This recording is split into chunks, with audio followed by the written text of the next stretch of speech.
So, yeah, it's actually over now. That's right, if you didn't hear the news yet, which you most likely did, RecRoom is being shut down. They announced this on their Discord on Monday, March 30th, and ever since then, the community has gone crazy and hoped it was an April Fool's joke.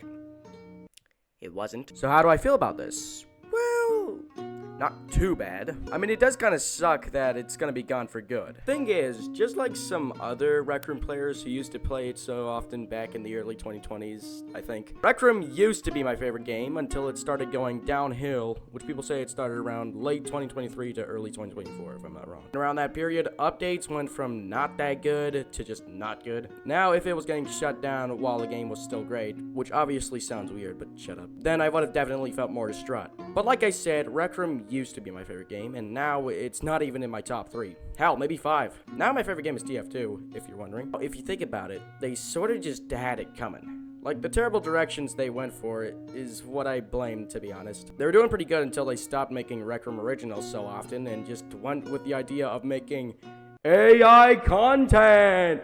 And surprise, surprise, the community didn't like it so much, so they asked the devs several times to stop it with the AI shit and go back to what they originally did.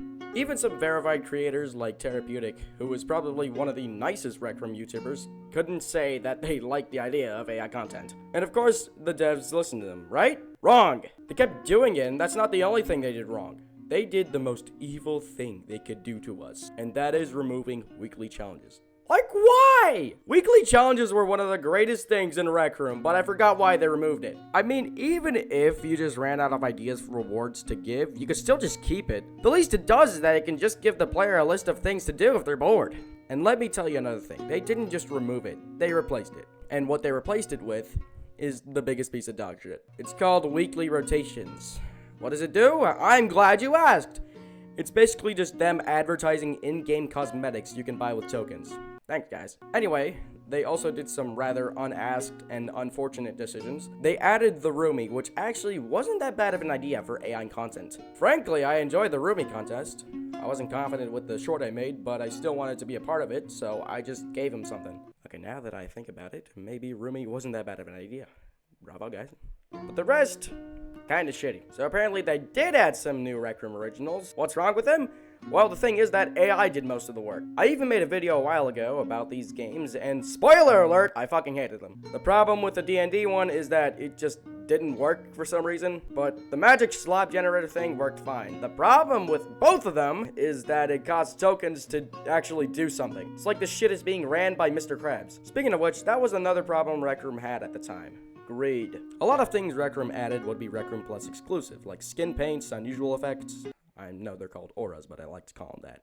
And even Roomie. And who can forget the fact that they fired so many staff members? So now I've mentioned a lot of things that have something to do with spending tokens, or real money. I know they weren't doing so well financially. Now, I'm no business expert, but telling people to directly give them their money won't be very effective. And now I would also like to talk about how RecRoom YouTubers would make content after this game shuts down. But now the rest are forced to do the same. So I hope that inshallah they, come up with some great ideas for content that can pay them well. That goes for the fired staff members as well. I hope they find better jobs. I'm just gonna advise you guys though, you don't have to follow it, but if you're looking to make some new content, I wouldn't suggest just doing generic VR videos unless you make videos for fun. But I'm just saying they're not gonna make too many numbers. Okay, so what am I gonna do next? If you subscribe to me because of my TF2 content, then good news TF2 fans, there will now be more TF2 content, since there will be no more RecRoom after it shuts down. I might do some other generic stuff, we'll see. I'm not very sure about this, but I might get back to animating, but even if I do, I won't do it so often, sorry. Perhaps I'll do a couple more collabs, maybe I'll consider doing more voice acting. I'm still auditioning for more characters for Project Delta, which is a community-made Deltarune project, and I would consider joining their Discord server. So in conclusion, you can expect more TF2 stuff, but I also might do some other stuff as well, we'll see. And now for the conclusion. So basically, RecRoom is shutting down. It sucks, but not that much. I heard there's like a petition that's meant to stop RecRoom from ending. I'm not very confident that it's gonna work, but if it does, great. Well, thanks so much for your time. If you enjoyed me moving my lips so much, be sure to like. You can comment down below your thoughts about the unfortunate news, and if you want to see what else is gonna happen for me, then subscribe. Thanks again, and have a good night.